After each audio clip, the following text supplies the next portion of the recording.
Cara mengganti nomor HP pemulihan akun YouTube kita lewat laptop.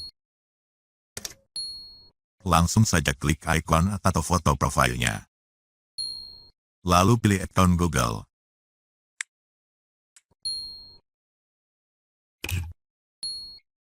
Kemudian buka bagian keamanan.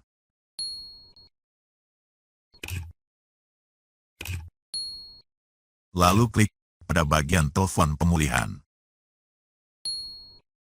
Klik ikon edit ini.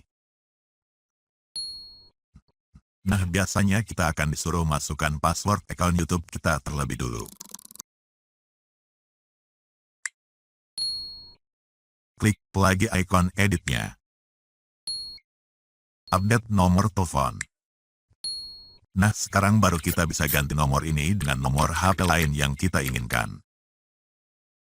Selanjutnya, dapatkan kode. Masukkan kode verifikasi yang dikirim sistem Google ke HP kita di sini. Verifikasi.